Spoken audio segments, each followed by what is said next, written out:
7 अप्रैल के जजमेंट में उस रूल्स को अल्ट्रा वायरस असंवैधानिक घोषित कर दिया।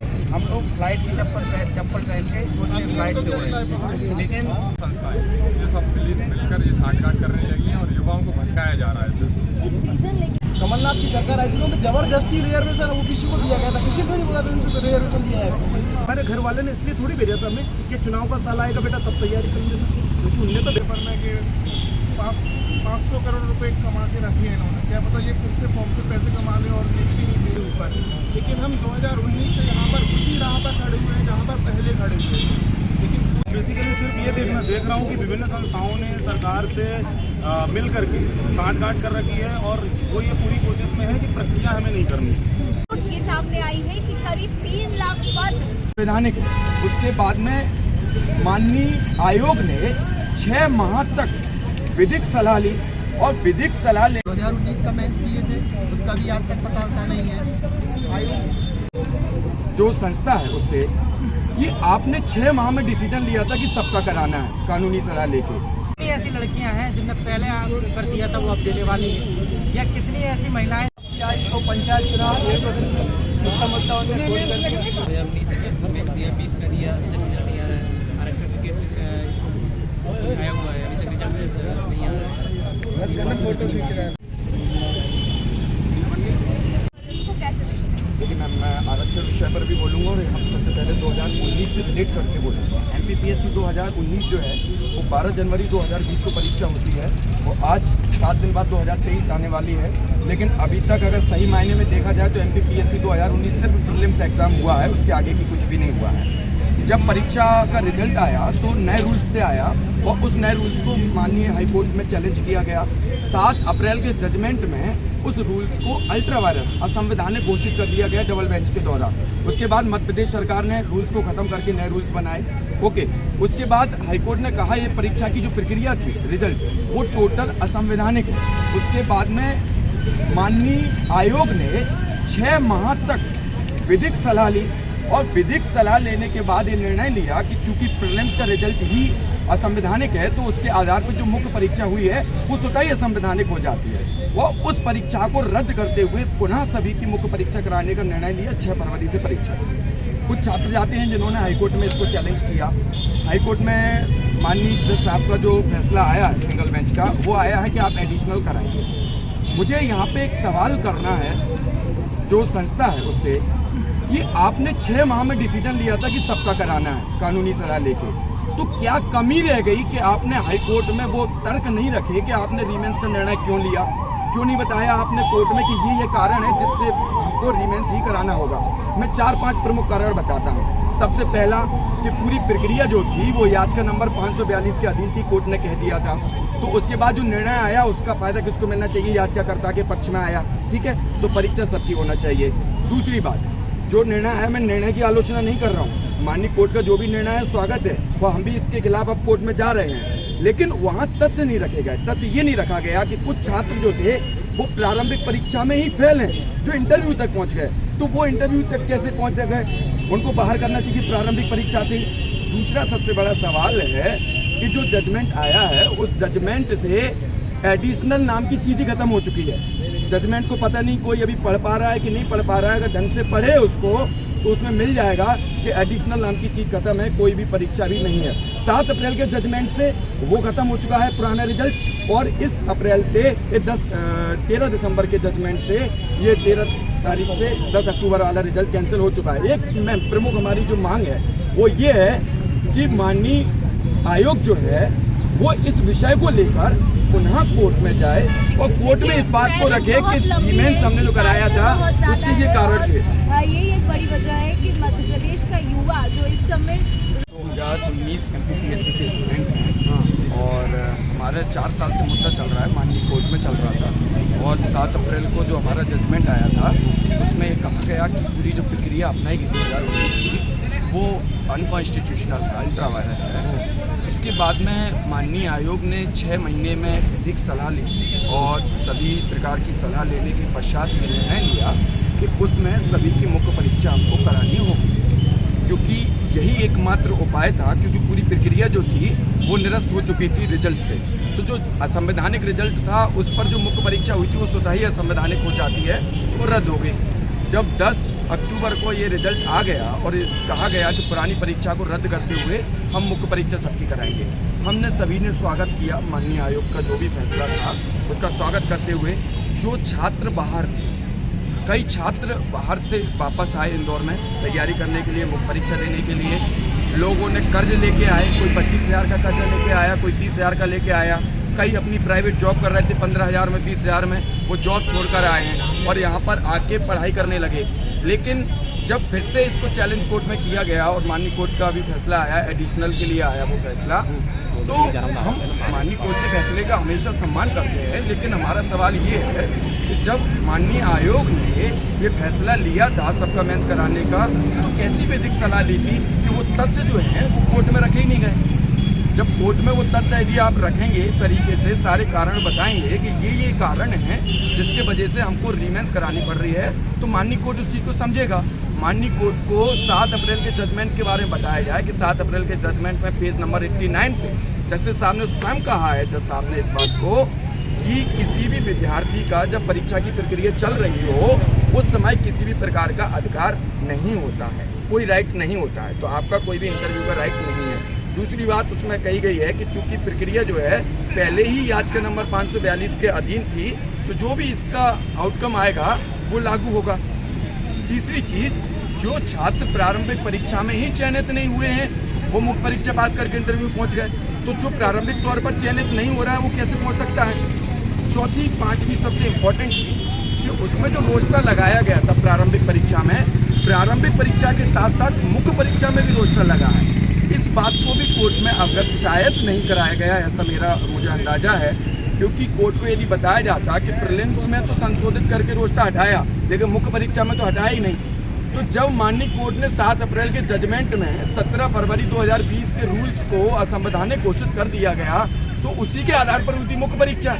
तो जब वही खत्म कर दी मध्य प्रदेश सरकार ने और नए रूल्स 2021 में अमेंडमेंट कर दिए हैं, तो वो जब रूल्स खत्म हो गए तो परीक्षा खत्म हो गई। और कोर्ट किसी भी चीज़ को अल्ट्रा वायरस घोषित कर दिया है हाई कोर्ट, तो उसके ऊपर जितनी भी चीज़ें निर्मित होंगी वो स्वतः ही असंवैधानिक हो जाती हैं, उसमें कोई सवाल ही नहीं उठता है। तो कहने का आशय ये है, माननीय आयोग से हम सभी छात्रों का ये आग्रह है कि माननीय आयोग इस मुद्दे को लेकर पुनः हाई कोर्ट में जाए, रिव्यू पिटीशन लगाए या रिट अपील लगाए और इस बात की अपील करे माननीय हाई कोर्ट में हमने जो निर्णय लिया था वो इन आधारों पर लिया था। हमने ये सलाह लिया था, विधि विशेषज्ञों से सलाह ली थी, उसके पश्चात ही हमने ये निर्णय लिया था कि सबकी मुख्य परीक्षा करानी। इस बात को लेकर आप लोकसेवा आयोग की जिम्मेदार व्यक्ति पर दिए थे अधिकारी जो भी? देखिए, इसके बारे में लोक सेवा आयोग ने अभी तक कोई भी स्पष्टीकरण नहीं दिया, किसी भी प्रकार का निर्णय नहीं लिया है। हम माननीय आयोग के पास अभी इसलिए नहीं जा रहे हैं क्योंकि हमें अभी पता ही नहीं है कि आयोग अभी क्या डिसीजन ले रहा है इस मुद्दे को लेकर। हम वेट एंड वॉच की स्थिति में, लेकिन सवाल ये उठता है कि जो लोग जॉब छोड़कर आए, जो लोग कर्जा लेके आए हैं, वो कब तक इंतजार करें। आयोग जल्दी अपना निर्णय ले और हम लोगों को बताए कि क्या वो वास्तव में कोर्ट जा रहा है या नहीं जा रहा है। नहीं जा रहा है तो कम से कम हम लोग अपनी प्रक्रिया को आगे बढ़ाएंगे। हम माननीय न्यायालय में, भाई न्याय मांगना सबका अधिकार है, भारतीय संविधान ने सभी को दिया है, तो हम लोग भी जाएंगे वहाँ पे। तो आयोग अपना डिसीजन तो ले, कितना समय लगेगा? कोविड आने वाला है फिर से, और कोविड आता है तो फिर हम फंस जाएंगे। 4 साल से हम बेरोजगारी में फंसे हुए हैं और कोविड में आने के बाद में फिर से सारा आगे बढ़ जाएगा।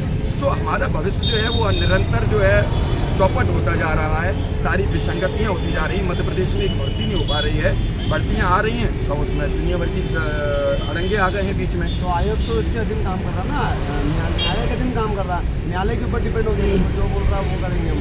आयोग जो है वो एक स्वतंत्र संवैधानिक संस्था है। माननीय न्यायालय का काम तो उसके ऊपर माननीय न्यायालय विधायिका, कार्यपालिका और न्यायपालिका सबकी अलग अलग है। कार्यपालिका की अपनी शक्तियाँ हैं, न्यायपालिका की अपनी शक्तियाँ हैं। यदि किसी परीक्षा में नियमों को सही से पालन नहीं किया जाता है, यदि किसी परीक्षा में पेपर आउट हो जाता है, यदि किसी भर्ती में भ्रष्टाचार होता है, निम्न मामलों पर यदि आप हाईकोर्ट में जाते हैं, सुप्रीम कोर्ट में जाते हैं, तो निश्चित तौर पर न्यायालय आपको न्याय करेगा। लेकिन कुछ विषय क्षेत्र हैं वो आयोग के अधीन होते हैं क्योंकि वो भी संवैधानिक संस्था है। फिर कुछ विषय होते हैं वो सरकार के अधीन होते हैं। किसी भी भर्ती के नियम कानून क्या क्या होना चाहिए ये निर्धारित करने का काम सरकार का होता है। न कि किसी अन्य संस्था का होता है। सरकार के द्वारा निर्धारित की गई प्रक्रिया के अनुसार ही जो आयोग है, आयोग चूँकि सामान्य प्रशासन विभाग के अधीन कार्य करता है, तो उसके बनाए गए नियमों का पालन करते हुए वो आगे बढ़ता है। अब सिविल सर्विस रूल्स 2015 उसी के तहत MPPSC होती है। उस रूल्स में कहीं पर भी एडिशनल मेंस का प्रावधान नहीं है, उस रूल्स में कहीं भी नॉर्मलाइजेशन का प्रावधान नहीं है, उस रूल्स में कहीं भी स्केलिंग का प्रावधान नहीं है। तो इन चीज़ों के आधार पर कैसे परीक्षा हो सकती है? वो सवाल सबसे बड़ा तो ये है कि उस जजमेंट में एडिशनल नाम की चीज़ खत्म हो चुकी है। जब एडिशनल नाम की चीज़ ही खत्म हो चुकी है तो उसको समझते हुए आप अपना स्पष्टीकरण जल्दी दीजिए। हमें बताइए कि मुख्य परीक्षा सबकी होगी और कब होगी, कैसे होगी, आप क्या डिसीजन ले रहे हैं, क्या आप DV में जा रहे हैं, रिव्यू में जा रहे हैं, रिट अपील में जा रहे हैं। हमारा जो शंका है मन में वो जल्दी क्लियर करेंगे तो हम लोग भी सही से मार्ग पर आगे चल सकेंगे। यही हमारी मांग है और यही मेरा आग्रह है माननीय आयोग से। तब तक शायद थोड़ा बहुत मतलब स्कूल करेंगे, लेकिन वो लग नहीं रहा कि सुन ले, मनता नहीं है। इतनी सारी संवैधानिक आयोग है, सरकार अपनी इतनी बड़ी है, लेकिन वो जल्दी से मसला को सुलझा नहीं पा रहे हैं। हम लोग फ्लाइट की चप्पल पहन के सोचते हैं फ्लाइट से उड़े, लेकिन क्या कर रहे हैं? 4 साल से कुछ हो ही नहीं पा रहा। फ्लाइट की चप्पल कितनी जा रही है? नहीं ठीक है। मैम हम लोगों के यहाँ 5 साल हो गया है। मैंने पहले भी कई बातें सबकी बातें रखी हुई। तो बेसिकली मैं PSC का स्टूडेंट हूँ, पर व्यापम मुझे मिला ही नहीं है, तो इसलिए व्यापम का मैंने अभी दिया नहीं। अभी रिसेंटली इन्होंने निकाला हुआ है। तो मैं बेसिकली सिर्फ ये देख रहा हूँ कि विभिन्न संस्थाओं ने सरकार से मिल करके साठगांठ कर रखी है और वो ये पूरी कोशिश में है कि प्रक्रिया हमें नहीं करनी है। और इसीलिए मैंने बस जैसे मैंने बताया, एक लाइन में मैं बताना चाहता हूँ कि 6 महीने तक विधिक राय लेने के बाद आपने रिटायर्ड जज की टीम बना करके, आपने कमेटी बना के डिसीजन लिया, उसके बाद आपने विभिन्न आयोगों से परामर्श ले करके और सरकार के भी मंतव्य के साथ आपने सबकी मुख्य परीक्षा कराने का निर्णय लिया। फिर ऐसी क्या वजह आती कि कोर्ट में आप मुद्दों को डिफेंड नहीं कर पाए? कहीं ना कहीं आपको प्रक्रिया को अटका के रखना है। जानबूझ कर आप चाह रहे हैं कि फिर से मामला उलझे, फिर बच्चे कोर्ट जाए, ऐसे ही चलता रहे। और आज हम उसी स्थिति में फिर से पहुंच गए। अभी 6 फरवरी को परीक्षा होने वाली थी, अब इस परीक्षा का कुछ भी आता पता नहीं है। सब बच्चे जो कहीं छोड़ के जा चुके थे बाहर से, वो सब लोग ऑलरेडी इंदौर में आ चुके हैं, सब अपनी तैयारी में लगे हुए थे। और जजमेंट में भी मैं देखूंगा कि आयोग ने इस प्रकार से पक्ष रखा है कि 8894 बच्चों को, जिसमें से कैटेगरी के ज़्यादा बच्चे हैं, SC ST OBC EWS, उनको सीधे अयोग्य घोषित कर दिया गया है कोर्ट के माध्यम से, जबकि ये पक्ष आयोग को रखना चाहिए था कि उनका भी एक राइट बनता है।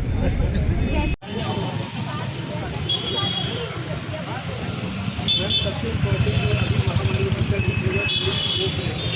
वो मसला निपट जाए तो प्रक्रिया आसानी से निपट जाएगी। मतलब ये हुआ कि जनवरी 2021 में डिसीजन आता हाई कोर्ट का, जो भी प्रक्रिया ये आगे चली गई है हमारे निर्णय के अधीन रहेगी। फिर भी PSC असंवैधानिक तरीके से प्रक्रिया संचालित करते रहा। 21 मार्च से 26 मार्च को पेपर कंडक्ट कराए। अब न्यायालय ने बोला था कि हमारे निर्णय के अधीन रहेगी, और वही हुआ 7 अप्रैल 2022 को डिसीजन आता है ये प्रक्रिया गलत है, असंवैधानिक है, आप इसको रिजल्ट फ्री जारी करो, फिर मुख्य परीक्षा कराओ। और यही होने वाला था। डिसीजन 10 अक्टूबर 2022 को आयोग निर्णय लेता है और फिर होने वाला था।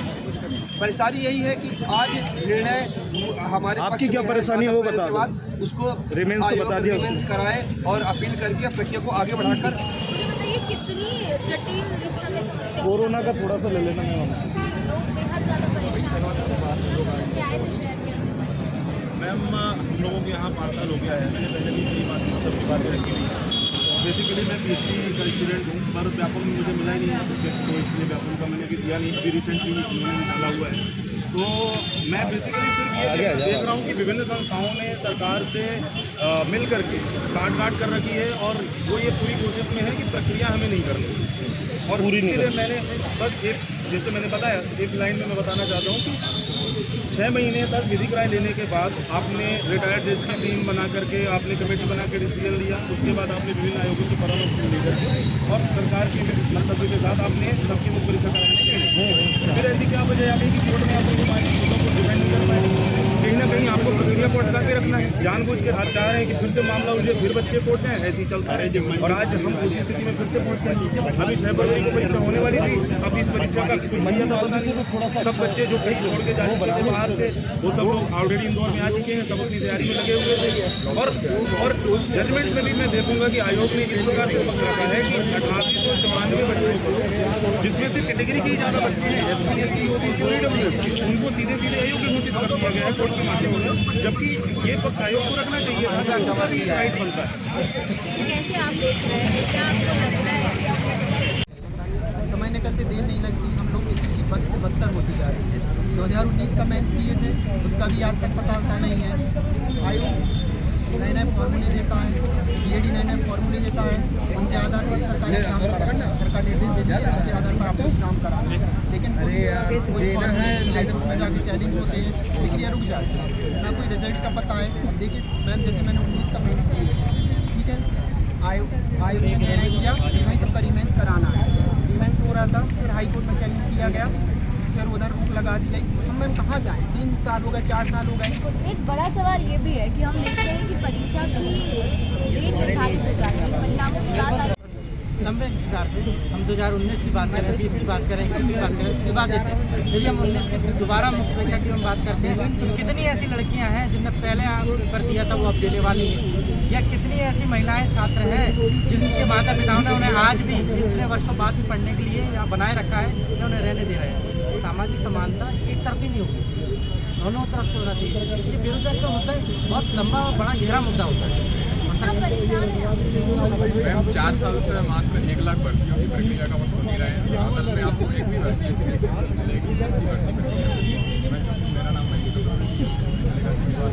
मैं APPSC 2019 की तैयारी करने के लिए आया हूँ। 2019 की जब मुख्य परीक्षा हुई थी, उसके पहले ही हम लोगों ने सुप्रीम कोर्ट, हाई कोर्ट से लेकर सुप्रीम कोर्ट तक हमने केस लगाया था, जो कि गलत नियम उसके आधार पर यह भर्ती प्रक्रिया चल रही थी।